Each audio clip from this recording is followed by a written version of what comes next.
now we're going to step back, and the duo of Bob McDonald with that global perspective, followed by Michael Blackstock with, of course, why you all came, right, interweaving.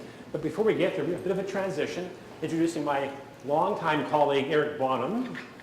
And I always embarrass Eric by telling him, in a public presentation, that Eric is the heart and soul of everything we do, in terms of the passion, the call to action. So, if we're all passionate, it's because we're trying to do it for Eric.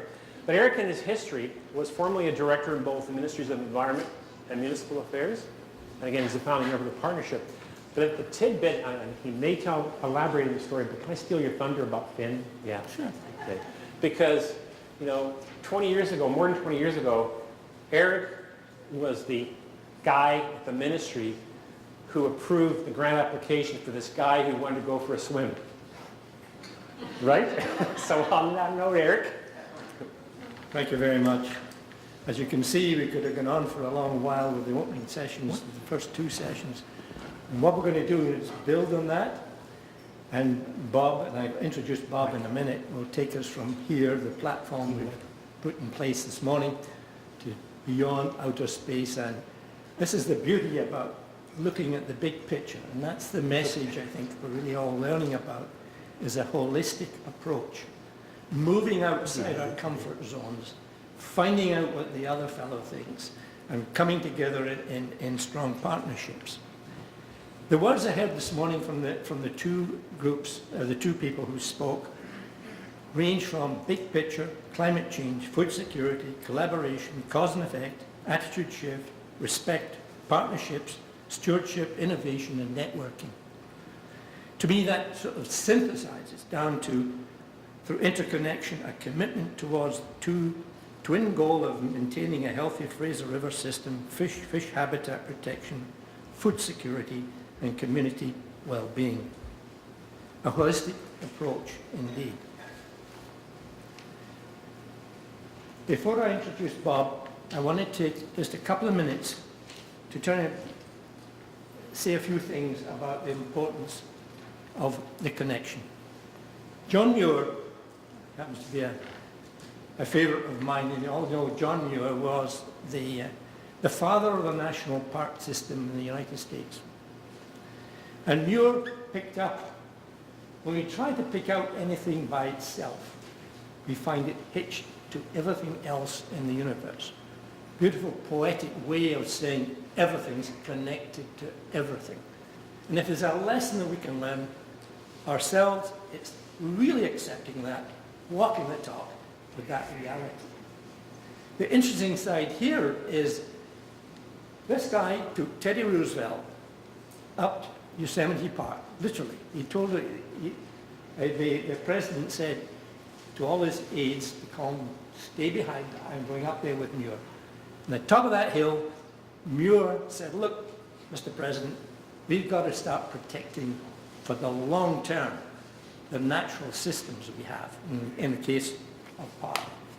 So that was the story with himself. I put this in particularly because we have to look through the window of through other people's experience. This book I would highly recommend if you're interested. It gives a viewpoint from someone, in this case Sheila Watt-Cluthier, who's an Inuit, of what is actually happening now. Not the future, now. They're experiencing the reality of climate change as we speak. Hunting, fishing, all of the things they've been so used to are up for a challenge. So her words, I think, are central to what we're talking about. What affects one affects us all. The future of the Inuit is the future of the rest of the world. Our home is a barometer for what is happening in our entire planet. And I thought putting this one in, again, Limits to Growth, it's a book written by a gentleman called James Thornton, and he has had the magnitude of spirit, I would call, to have Client Earth. He's looking at the legality tools that we could develop that will protect the Earth in the big picture.